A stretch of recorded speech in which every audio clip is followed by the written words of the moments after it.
ये कैसी माया, ये कैसा छल है? क्या ये साक्षात रावण के आने का संकेत है या मेघनाथ का?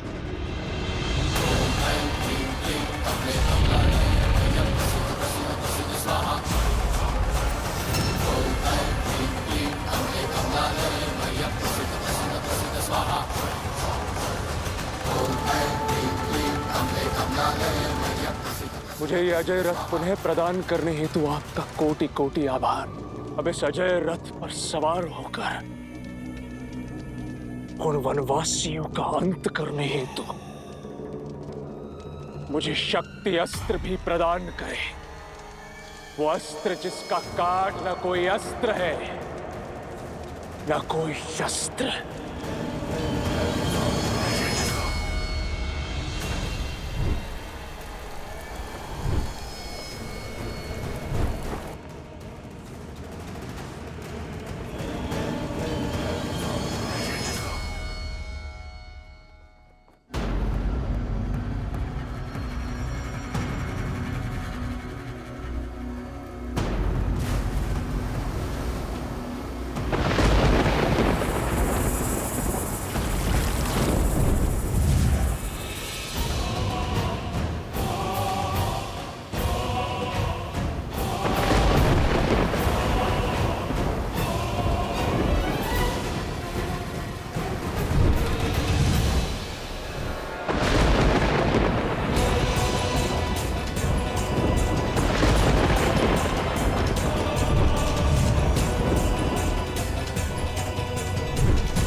ये हो क्या रहा है भैया?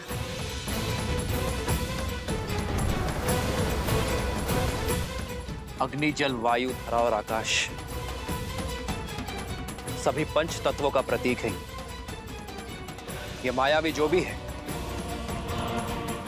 पंच तत्वों की शक्तियों को प्रत्यक्ष करने का प्रयास कर रहा है।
या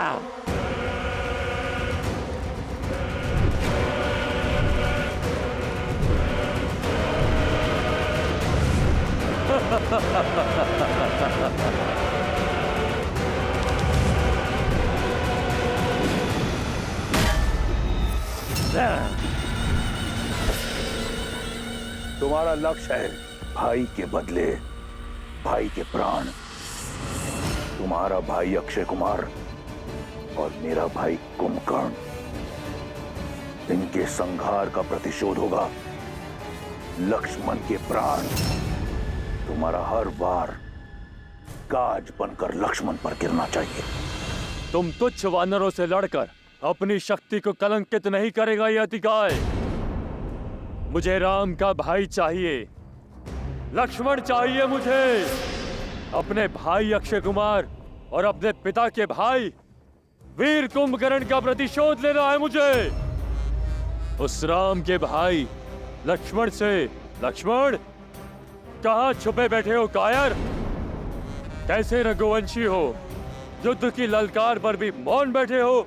भैया, ये दुस्साहसी आपके भाई की शक्ति को ललकार रहा है, रघुकुल के साहस को चुनौती दे रहा है। ये मुझे काहे कह रहा है? अब तो इसका मुख मेरे बाण ही बंद करेंगे। आज आप मुझे मत रोकिएगा भैया, मुझे आज्ञा दीजिए भैया। जाओ लक्ष्मण, किंतु सजग रहना। इस मायावी की शक्ति और युक्ति का हमें ज्ञान नहीं। अपनी शक्तियों को पंच तत्वों में ये बांट सकता है। विभीषण जी से पूछते हैं, वो वहीं शिविर में ही है। नहीं मित्र, विभीषण अभी शोक में है, उन्हें विचलित करना उचित नहीं होगा। आप चिंतित मत होइए भैया, आज इस दुष्ट को इसी के पंच तत्वों में विलीन कर ही आऊंगा मैं।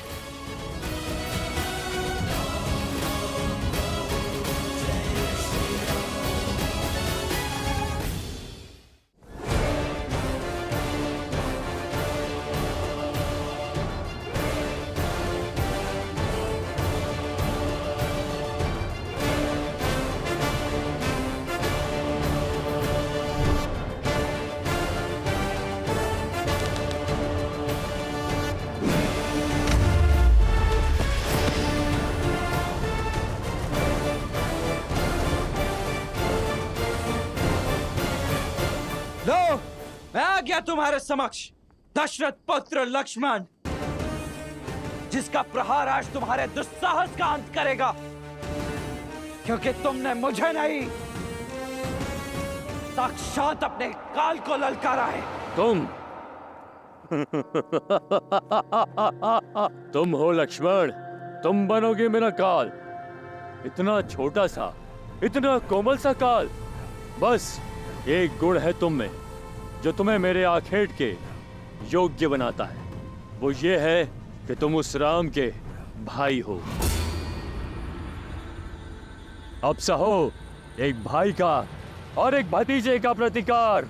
आक्रोश जोश क्रोध का ये क्षण है प्रतिशोध का, ललकार और पुकार का ये क्षण है अति विरोध का।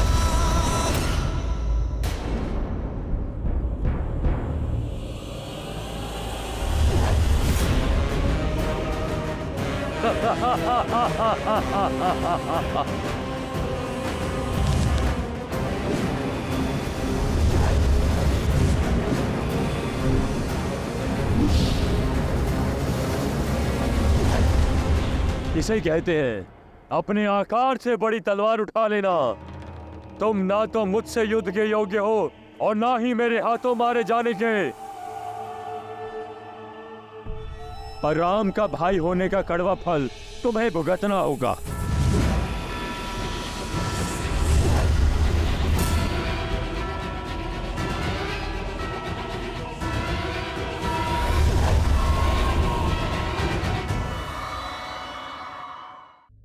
प्रभु, वानर राज सुग्रीव का कथन ठीक है। हमें विभीषण जी को बुलाकर उन्हीं से पूछना चाहिए। हमें पूछना चाहिए कि इस अतिकाय की माया का काट क्या है प्रभु। केवल ये जाकर देखो हनुमान कि विभीषण सकुशल है या नहीं। यदि वो शोक में है तो उन्हें सांत्वना देना, क्योंकि मैं उनके पास नहीं। जितनी आवश्यकता हमें विभीषण की, उससे अधिक आवश्यकता उन्हें हमारी। जाओ हनुमान।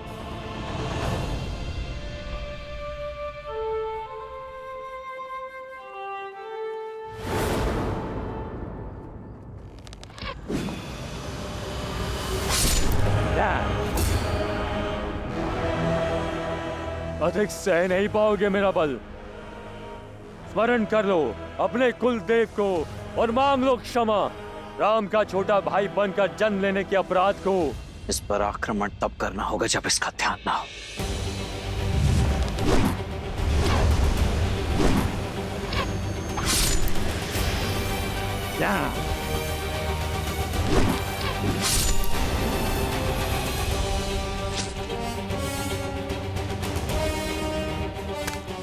थक गए बालक? उठाओ धनुष, कोई लाभ नहीं है। चलाओ चलाओ। तुम इतने निर्बल हो चुके हो, तुम्हारे बाण मुझ तक पहुंच भी नहीं पाएंगे। मूर्ख अभिमानी!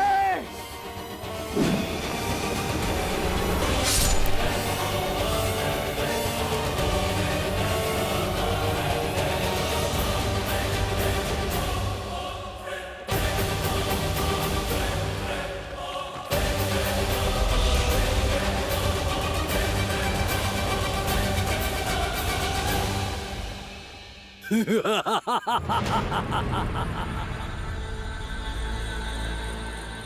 तुम ना ये तुम्हारे बाण मेरे कवच की कोई काट नहीं कर सकता।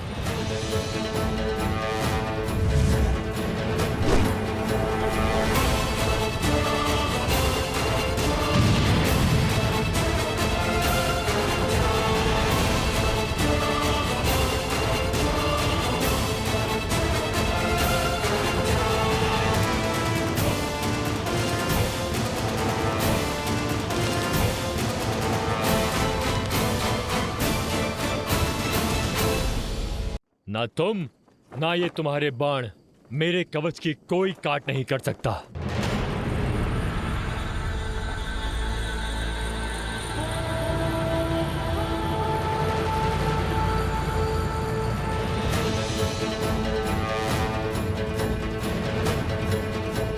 जय श्री राम।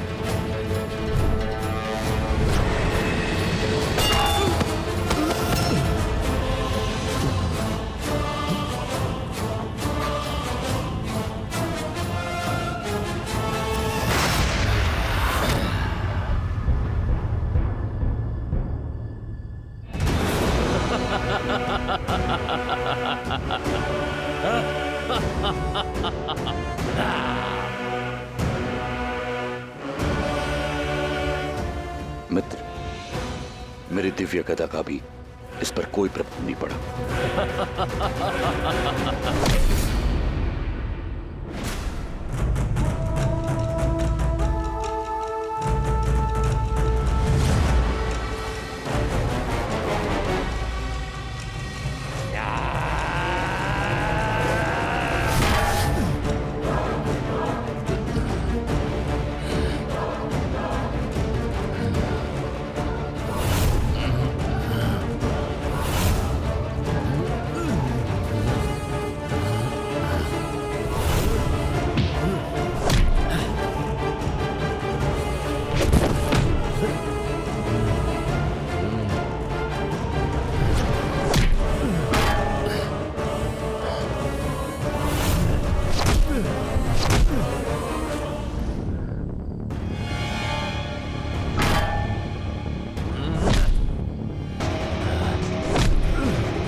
लक्ष्मण,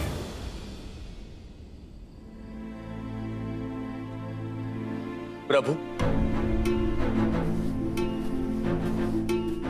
विभीषण, प्रभु, मैं स्वयं यहां पर आ रहा था और मार्ग में हनुमान जी मिल गए। आपने ही कहा था कि धर्म का मार्ग पीड़ादायक होता है, परंतु उस पे आगे बढ़ते रहना ही हमारा कर्तव्य है। इसीलिए अपनी अंतरात्मा को शांत कर धर्म का कार्य करने आया।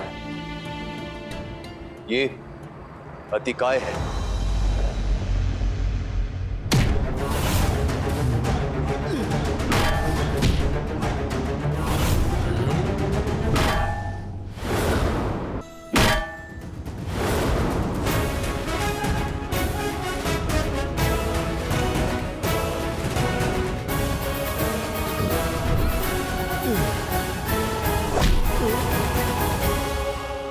मेरा वीर भतीजा दशानन का पुत्र, बल का पर्याय, इसे केवल ब्रह्मास्त्र से ही मारा जा सकता है, क्योंकि इसका कवच अजय है।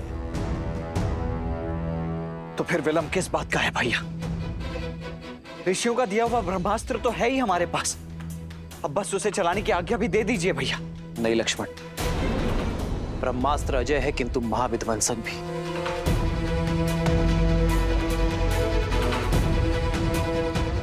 ब्रह्मास्त्र सृष्टि की रक्षा के लिए होता है, किंतु उसकी ऊर्जा सृष्टि का विनाश भी कर सकती है। एक के प्राण लेने के लिए हम ब्रह्मास्त्र का उपयोग नहीं कर सकते लक्ष्मण। यह अस्त्र सर्वशक्तिशाली है। यदि आवाहन किया तो सहस्त्रों जीवों को लील जाएगा। केवल वानर और राक्षसी नहीं, जीव जंतु और अन्य पशु पक्षियों को भी अपना आहार बना लेगा, और यह हमारे मूल्यों के विरुद्ध है लक्ष्मण। इस धर्म युद्ध में निर्दोष जीवों का जीवन छीनने का धर्म नहीं कर सकते हम। जानता था मैं तुम ब्रह्मास्त्र का आवाहन नहीं करोगे। जिस धर्म के मार्ग पर तुम चल रहे हो राम, ये मार्ग बहुत कठिन है। उस मार्ग पर चलते चलते सत्य, मूल्य और आधार पांव की बेड़ियां बन जाते हैं। मेरे अतिकाय के पांव में ऐसी कोई बेड़ी नहीं। वो तुम्हारी सेना पर तलवार की वार सा गरजेगा। विजयी होगा मेरा अतिकाय। और यदि तुमने अपने मूल्यों को त्याग कर ब्रह्मास्त्र का आवाहन किया तो जिस धर्म की राह पर तुम चल रहे हो वो धर्म में त्याग देगा। तुम्हारा मूल्य, तुम्हारा महत्व समाप्त हो जाएगा। कोई अंतर नहीं रहेगा राम और रावण में। स्वयं अपनी सेना का काल बन जाओगे, क्योंकि ब्रह्मास्त्र की शक्ति सबको लील जाएगी। भैया, युद्ध जीतने के लिए लड़ा जाता है और इस युद्ध में हमारी जीत का साधन केवल ब्रह्मास्त्र है। यदि इस युद्ध में इस अस्त्र का उपयोग नहीं किया गया तो निश्चित रूप से ये युद्ध हम हार जाएंगे भैया।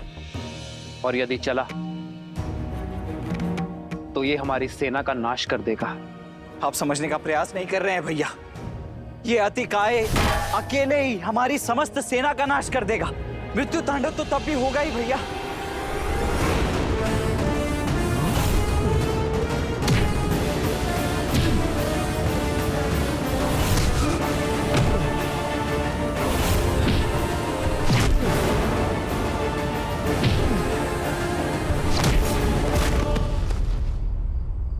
प्रभु, यदि उस मायावी के पास ब्रह्मास्त्र से मरने का वर है तो आपके इस भक्त के पास भी अष्ट सिद्धि नवनिधि का बल है।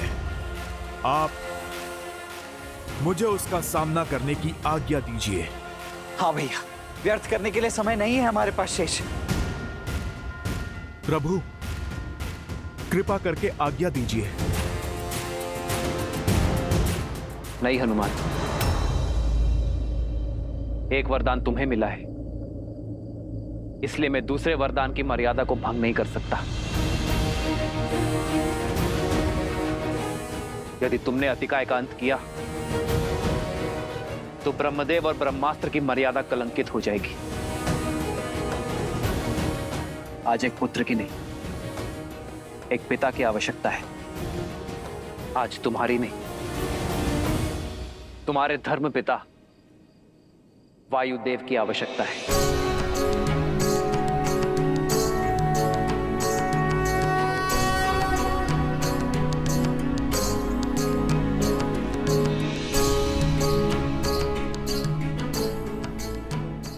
धर्म पिता वायुदेव, आपका पुत्र आपका आवाहन करता है। हमें धर्म युद्ध में आपकी आवश्यकता है। आप प्रकट होइए।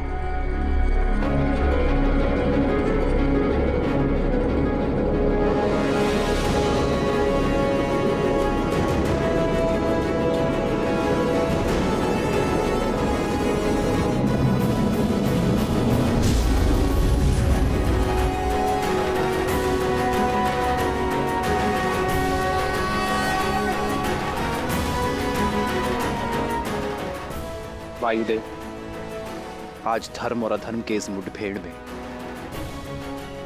आपकी आवश्यकता आन पड़ी है। धन्य हुआ मैं प्रभु।